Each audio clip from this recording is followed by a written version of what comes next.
Hey, what's going on, YouTube and the Gospel Gambit School community? Want to welcome you guys back in for my second round game from this past weekend at the Delray Beach Open under 1801 section. If you haven't gone back and watched the first video, we faced a nice and strong 1700 opponent. We had the black pieces, and we went right into a very unusual line, the Grob Gambit. We had a lot of prep ready for that line. Didn't end up converting it in the end, but still a really interesting video that you guys should definitely check out if you want to kind of know the history and feelings leading up into this game. This tournament was played over 3 days with 2 games each day. So this was the afternoon game on day one this past Saturday. After losing that first game, I definitely came into this game a little bit tilted. My first game took about 4 to 4.5 hours. So I used almost all my time. I'd lost with about 7 seconds on the clock with that game one. And in this game, we ended up getting the white pieces. Sat down against probably like a middle-aged gentleman, and about 1350 in his 1350s with rating range.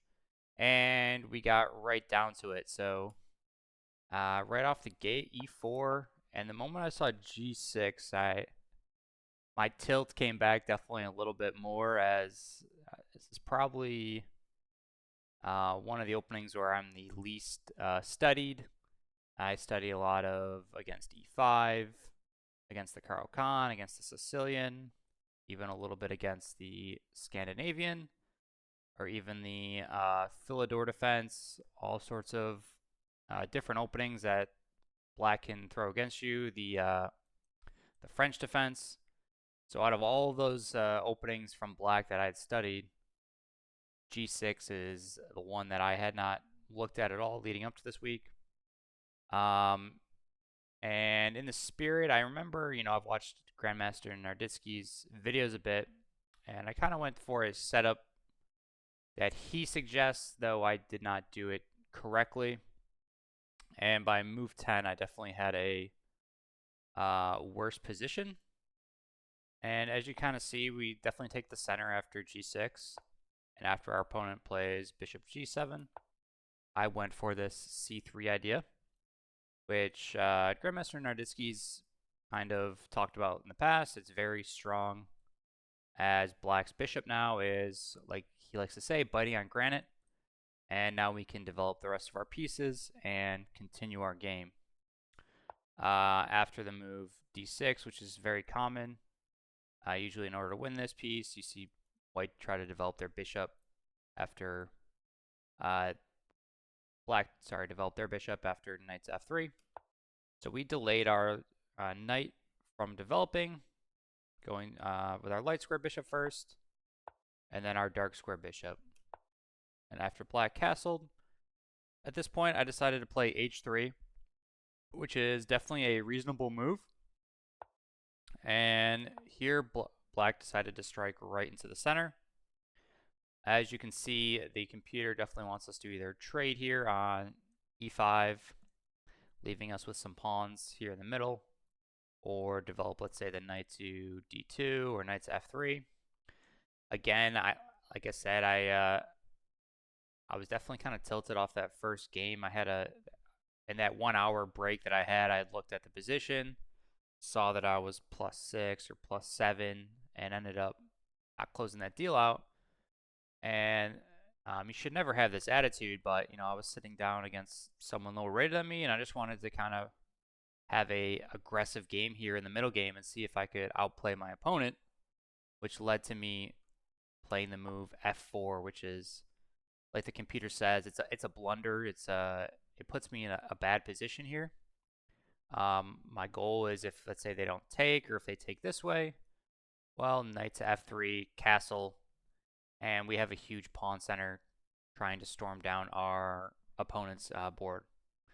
Black does end up taking on f4, and after the recapture here, I did kind of miss this move knight to h5, which my opponent did fine.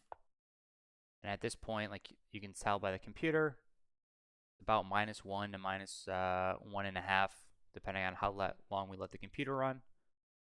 By me playing h3 at this moment, all of a sudden black's queen has really nasty checks down the h4 to e1 diagonal, and I have to be aware of that. So if I just make a subtle move, it wants bishop to h2, which is kind of an ugly looking move to play, because of after let's say queen h4, we have ideas of, I assume, g3. That just looks very bad, especially now that I've played c3. My queen side isn't as strong as I would like it to be, and black's light square bishop might have a lot of play on that f5 to b1 diagonal. At this point, I end up playing queen to f3, knowing that if they trade, we are at least defending any of black's checks here along h4. That is what happens in the game. And as you can see, the computer has jumped even more in my opponent's favor. At this point, I was definitely sweating a touch, knowing that just trying to get castled at the very least, and then I feel like I have a playable position. My opponent continues finding the top moves here as they play c5. We jump our knight into f3, and then our opponent takes on d4. We have to be very careful here as our pawn on b2 is undefended. So in the event that we take on c4 with our correction on d4 with our c pawn, and black decides to play the move knight to c6, we don't have this option to play the move d5, as again our b2 square is very weak, and our king's still in the middle at this point. We're 11 moves into the game. You're going to see in some later videos our king being in the middle being a very helpful tool in defense. But like the principle goes, as long as queens are on the board, most of the time you want to have your king tucked away and castled. So in that kind of variation, I have worries of black being able to bring their rook over to the e file quickly. Let's say we take, black plays knight to c6, and we try to push e5 just to get out of this awkward attack by black. We could have some issues coming down the e file quickly at us if we're not too careful. So because of that, I end up taking back with my knight, in the idea that if black plays the move knight to c6, I could take and at least have this two pawn chain that is still blunting black's bishop a bit. At this point, black does develop their knight. I go for the trade, and I decide to get castled. We're left with an isolated pawn. At the moment, we're still equal material. Black does have a nice little pawn duo here. We have blunted their bishop just a hair. Our light square bishop's a bit awkward against this sort of structure by black, as it can be very difficult to kind of crack it. And we're probably going to need the help of like the h pawn in order to start tearing down this fianchettoed position by black. And it could get dicey, definitely heading into the middle game. Black, kind of the story of the middle game here. Quick note, I do end up winning this game, but black takes a lot of time, almost I would say shuffling their pieces. They need to kind of put their foot on the gas. As you can kind of see, the computer wants a pressure right away on this b2 pawn. I assume it wants the rooks here on the b file, on the e file, and then the light squared bishop somewhere out here, or even on b7 eventually down the line. But I just felt that black gave me way too much time to unfurl all my pieces, get him on better squares, and to start putting major pressure on his own position. The first mistake that I thought black made, I thought he possibly had this queen to queen check, but the tactics just don't work here on b2. I believe they don't hit queen f2. Okay, so it wants us to play queen f2, defending the pawn and defending our king here, and then kind of going for this awkward defense of the b2 square. Thought that was a little bit more straightforward and it would have given black the bishop pair, and it would have given them probably a cleaner middle game, as they could use the 2 bishops against my isolated pawn, bring the rooks over and attack. But instead, black ends up fianchettoing their other bishop. As you can see, we've already almost gone back to equal from the computer evaluation. Gives us time to get our knight out of the b1 square. It has a lot of good jumping points, and in order to bring itself into the game, all of a sudden our rook on a1 is connected with our other rook, and it can help with any sort of defense on the b2 if need be. Black plays the move queen to c7. Again, I was a little bit worried about this queen to b6 move, but this gave me the opportunity to slide my king over and get out of any of these awkward checks along the b file and continue my development as the game goes on. Black brings their rook to the half closed file from their side of things. Again, I was expecting a lot more pressure along this e file. This pawn is super weak. I'm expecting moves such as d5 to be coming to possibly open up this bishop's eyes. And I'm expecting to have to defend against, like I said, e-file pressure and some pawns racing up the board and opening up some nasty diagonals from back's pieces. Again, black plays in a slow way, bringing their rook to the d-file. I mean, with the moves such as rook d8 afterwards, this could possibly be a follow-up, at which point we bring our knight to f3. In my head, I'm already kind of starting to formulate a plan. Like, how are we going to put pressure on our opponent to try to make him crack? I'd kind of learned my lesson a little bit from the previous game. As you guys can see in the bottom of the video, these games were 2 hours long for each player with a 5-second delay. So there was no way to get any time added back onto your clock. The only way to stall the clock out was to play within the first 5 seconds of the countdown in order to not lose time. So I was kind of playing a tad bit fast here in the middle game.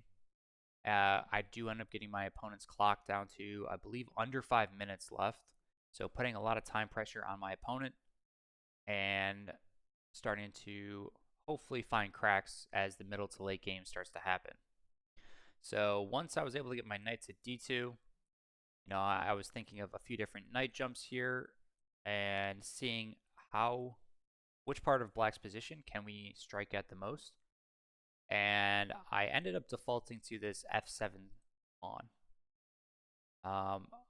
We have ideas of knight into g5, bishop to c4, possibly tripling up, putting Alekhein's gun together, and trying to fire everything we have at this f2 pawn before black has the option to either push f5 or before they can mount enough defenders to secure that position.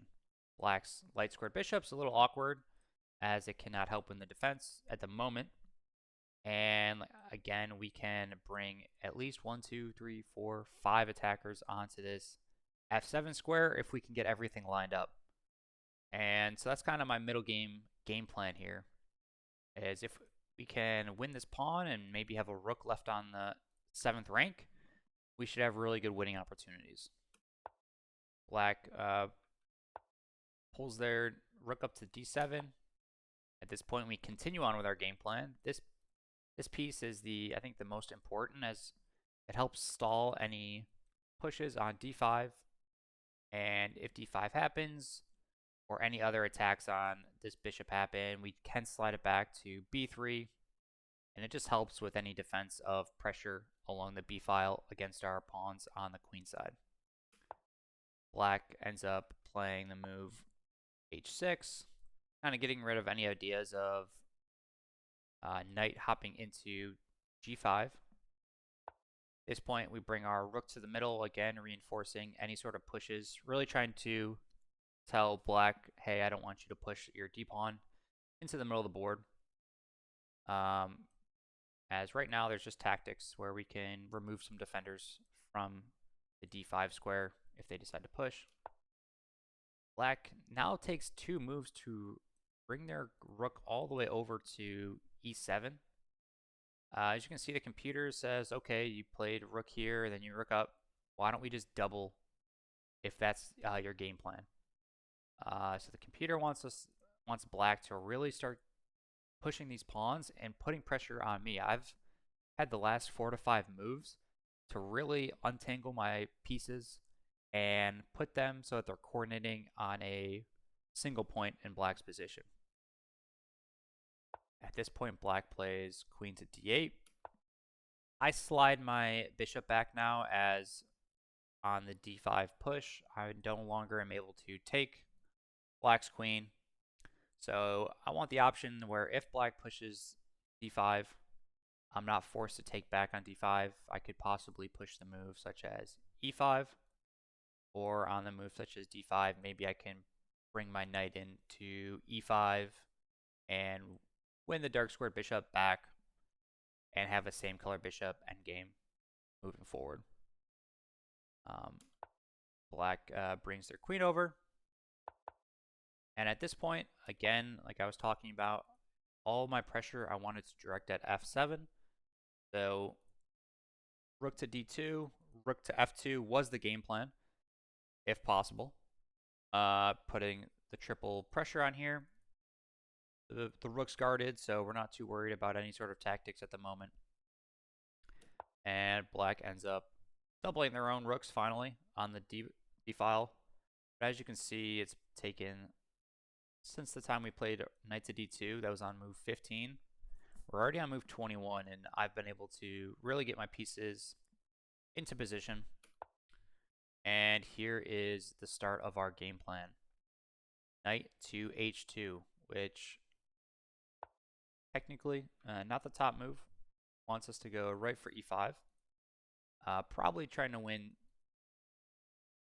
trade off some pieces, trade off our bad pawn, see if we can get a, like I said, an exchange of knight for bishop, get rid of this pawn, maybe a pair of rooks, and we would still have a lot of pressure here on the f-file. I went for a different game plan. Like I said, I wanted to keep the position complex, and the idea behind knight to h2, that I want to bring it to g4, putting a lot of pressure on black's h6 square.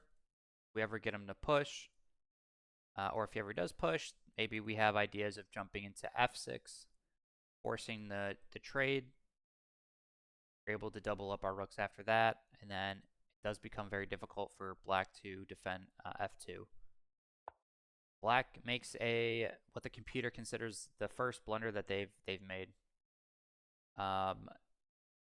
Queen to e5, just trying to trade queens, keep me with an isolated pawn. But at this point, we have this nice idea that they just have removed too many defenders from f7, and we can win a pawn with the move bishop to takes f7. We're not forced to take this queen. Black smartly decides to tuck their king on h7, as if they moved over here, we could take a second pawn and have a probably completely winning middle to endgame here. At this point, I decide to try to keep the queens on the board. Our bishop is still defended enough times, so we're not worried about any tactics there. And there's no way for black to really attack our rook. Black insists on the queen trade. The nice thing about this is black ever takes, we can just redevelop our knight here on g4. So I decide to double up my rooks myself, which the computer does not end up liking. Black plays a nice little move that I had missed. I'd kind of had a little bit of a blind vision over on queen side. End up pushing c4 though. And after this trade of queens, I was feeling slightly okay. I knew that possibly b3 was coming. We would have a nice light squared pawn chain. My knight's in a great position. We're up a pawn. 2-2 and 3-4. And if we could possibly simplify, then maybe we can win a pawn up endgame. Black now decides to push and makes the critical error of playing bishop to c4 takes.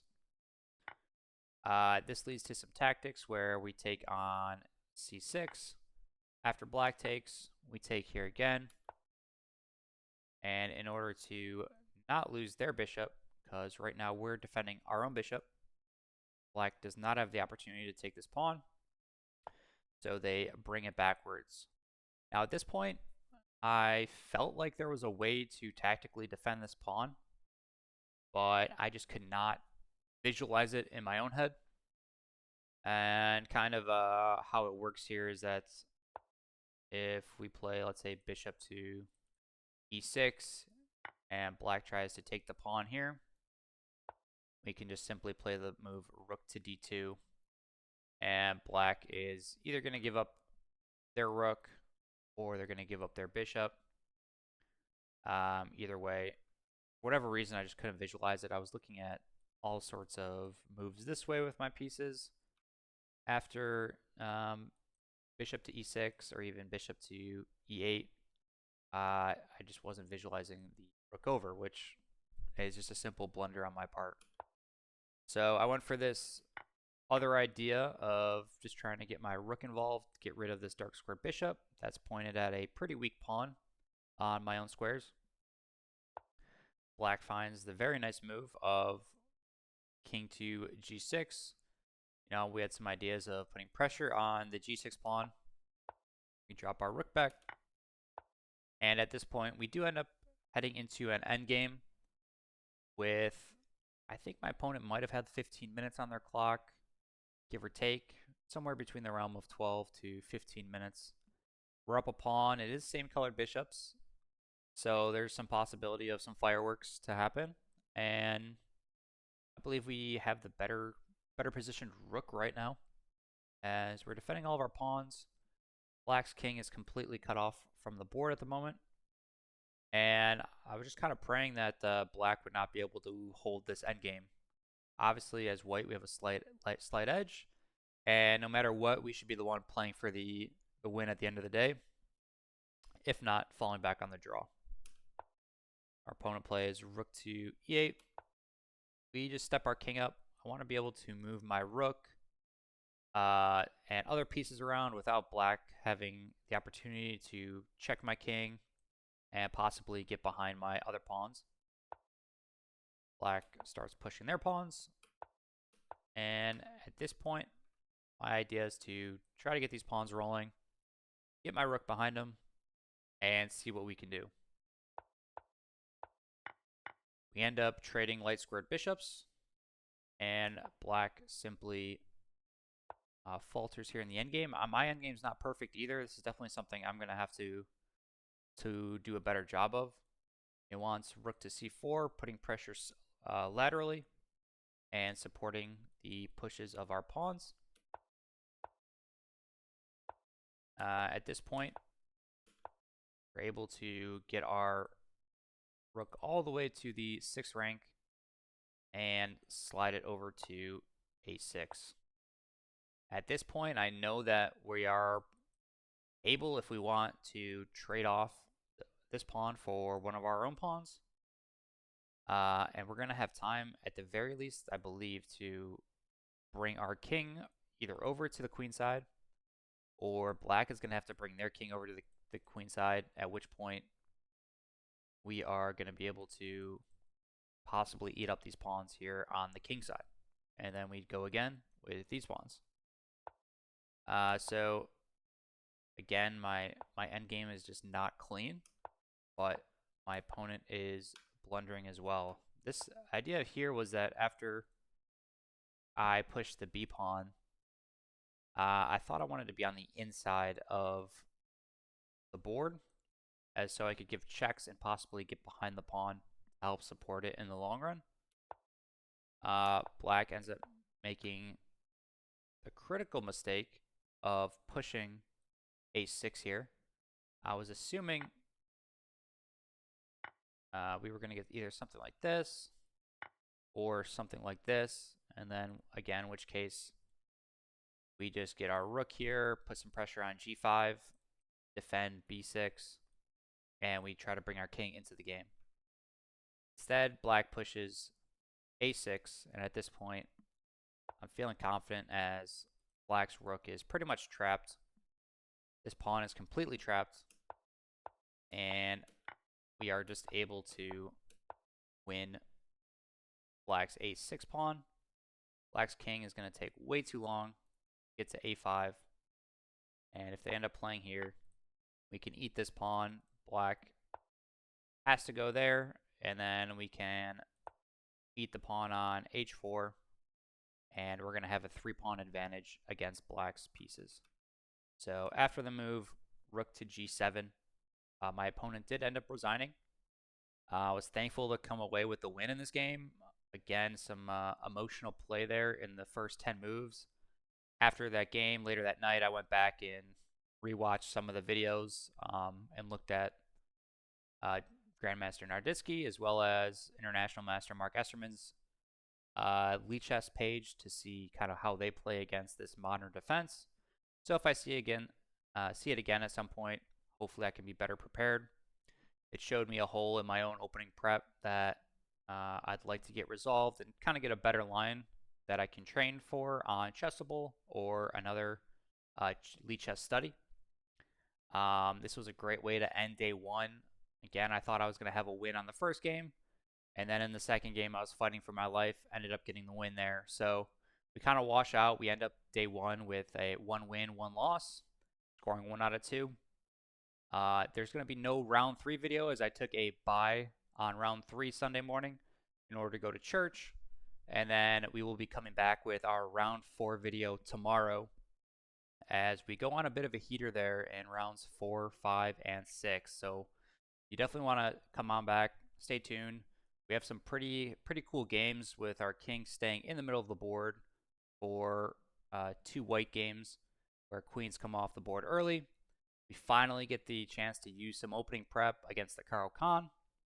And we have another really nice game with the black pieces. If you guys like these videos and they helped you guys out, your support by liking and subscribing to this video would be appreciated. Also, we run a community over on skool.com. That's skool.com. Look for us called Gospel Gambit. I provide opening guides that are Chessable ready, so you can import those guides right into Chessable and train with them. Right now we have 2 guides going over the Scorpion Horus Gambit, which is an opening versus the Caro-Kann, as well as the Lionheart Gambit, which is a opening versus the Queen A5 Scandinavian defense by black. So hopefully to see you guys in the round 4 video. Have a great rest of your day.